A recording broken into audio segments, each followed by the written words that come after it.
No Show da Tarde você vai brilhar. Voltamos a apresentar Show da Tarde com Tadeu Soares. Divulgar empresas e ideias.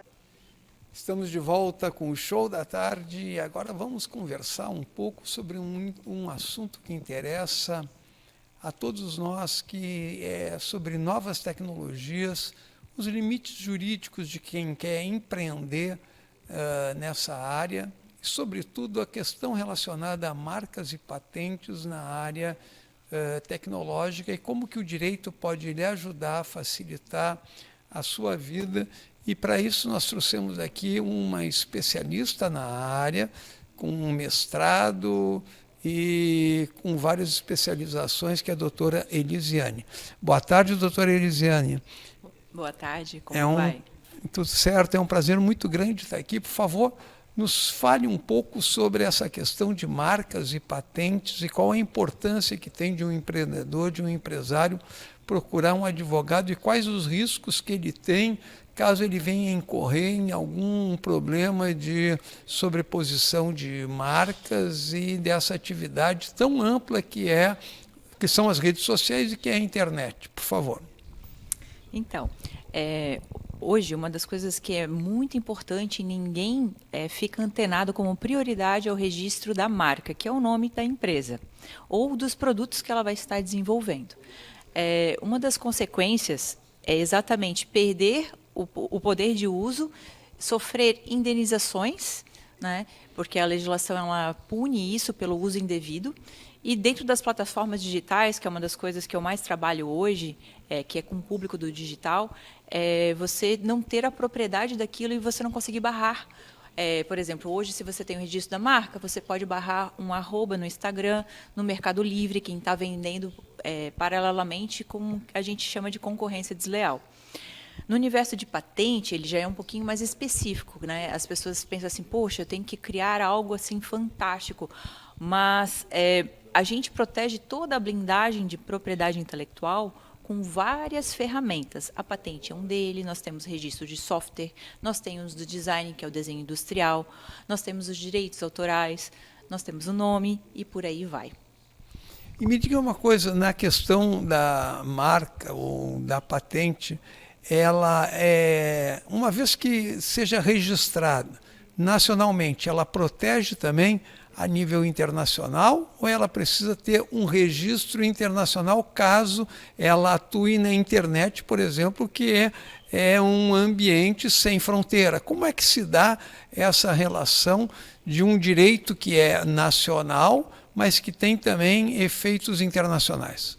Essa pergunta é excelente, porque na propriedade intelectual, o direito autoral é o único que ele está regido em vários outros países, que têm a assinatura de uma convenção. Se eu não me engano, é a Convenção de Berna. Mas, assim, registro de marca, por exemplo, ele está ligado intrinsecamente com o país que se você atua. Eu vou ter um produto agora de âmbito digital. Então, eu vou estar aqui comercializando não só no Brasil, como, por exemplo, Estados Unidos. Eu preciso desse registro nos Estados Unidos também, para impedir as pessoas de pegarem carona no meu nome. Na Europa, você tem que ser específico em cada país. Hoje, a gente tem um tipo de protocolo, que a gente chama Protocolo de Madrid, que é o processo ele é internacional. Então, por exemplo, ele começa aqui no Brasil, mas depois eu tenho que setorizar, escolher os países de atuação. A patente, que é quando você cria uma invenção, algo novo, ela também é territorial. Então, você quer comercializar no Brasil? Você registra no Brasil. Você quer comercializar nos Estados Unidos? Registra lá. Então, cada país que você vai desenvolver a comercialização, você tem que ficar antenado para registrar e criar toda uma estruturação jurídica para a sua empresa. E, doutora Elisiane, nessa sua experiência de mais de 20 anos trabalhando nessa área digital, nessa área de marcas, quais foram os casos que mais lhe chamaram a atenção e, principalmente, quais são as maiores demandas que existem hoje no mercado? Então, um caso que me chamou muita atenção, ele até aqui de Santa Catarina, onde as pessoas eles criaram uma patente, Mas eles eram 2 sócios, né? Inclusive um era professor da UFSC, eles não formalizaram o registro como sócios. Começou por aí o problema. Então, nunca teve um CNPJ onde os 2 atuassem dentro do mesmo CNPJ. Um acordo de sócios, muito menos o que a gente chama de memorando de intenções, é onde você bota a regra do jogo, como que vai funcionar. Porque se você cria, é como se fosse seu filho. Então, tem um pai, tem uma mãe, digamos assim. Precisa ter o registro. Então, um fez o registro da patente no nome pessoa física e o outro fez o registro do software, porque foi uma patente de software, na pessoa física. Atuaram por um tempo e depois se separaram. Um começou a atuar, o outro tentou também e eles começaram a brigar. Hoje, a gente está com um processo, né, desse caso, para impedir um de usar o outro, de quebrar a patente de um, o outro está tentando quebrar o software e está brigando por essa questão da sociedade. Então, o grande problema aqui é a falta de formalização, tanto do societário quanto de contratos.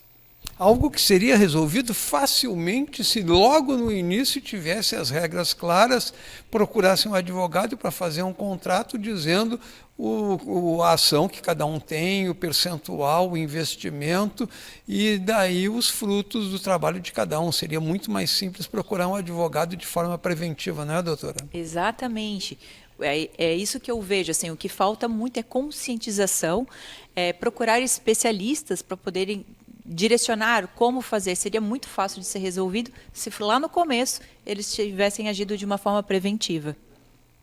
Então, isso é uma das coisas que na área jurídica a gente sempre chama atenção, de que não espera ter o problema para depois procurar o profissional, porque vai ficar muito mais caro e muito mais trabalhoso para o profissional. Aliás, fica mais caro porque é mais trabalhoso para o profissional, porque fazer um contrato é muito simples e ele vai lhe cobrar um preço justo, o preço de tabela da OAB. Agora, no momento em que você entra num conflito, e principalmente se já há rendimentos em função desse desenvolvimento, certamente vai haver um custo muito maior, muitas vezes inviabilizando o próprio negócio. Uma outra questão que eu queria lhe trazer aqui, doutora, é quais as principais demandas que nós temos nessa área digital, como é que o direito atua e qual a relação que existe de uma evolução legislativa e da atuação dos profissionais do direito na área digital. Então, no mundo do digital, o que eu vejo as principais demandas? O próprio contrato com o cliente, onde você entra aqui uma permeação de direito do consumidor, de proteção de dados, a própria lei do Marco Civil da Internet. Então, você está no ambiente digital com regras próprias para isso. Então, hoje em dia, não basta ser um especialista que eu só vou ver direito digital. Eu tenho que entender um pouquinho do consumidor, né, para botar a regra do jogo. Depois seria a questão da própria plataforma, como que a plataforma, a regra do jogo, eu, usuária, cliente da plataforma, que estou vendendo através da plataforma. Então, o direito digital eu vejo que ele é uma gamificação de vários outros direitos e a gente precisa estar muito antenado e atualizado sobre isso. Muito bem. Nós já estamos nos encaminhando para o final do nosso programa. Eu gostaria que a doutora deixasse aqui um recado final para aquelas pessoas que principalmente estão empreendendo na área digital, as que querem fazer sociedade e aquelas que principalmente às vezes pegam carona numa marca já existente.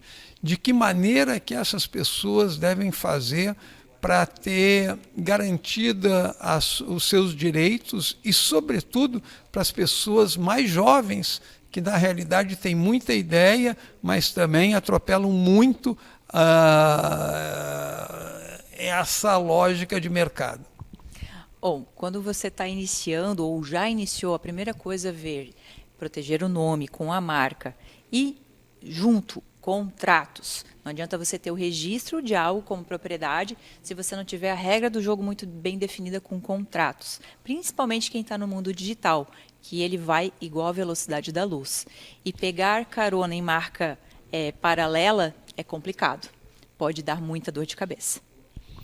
Então, você que está pensando em empreender na área digital já sabe, não deixe de procurar um advogado, mas um advogado especializado. Se proteja, porque aí você vai ter muito menos dor de cabeça do que se fizer apenas levado pelo embalo e pela possibilidade de ganhos muito fáceis que existe dentro da internet, que são proporcionais aos riscos que eles oferecem. Eu agradeço muito a presença da doutora Elisiane e espero que, se você queira empreender, não deixe de procurar um advogado especializado. Muito Show obrigada. da Tarde volta em instantes com você. Contamos em breve. No Show da Tarde você vai brilhar. Estamos apresentando o Show da Tarde com Tadeu Soares. Estamos de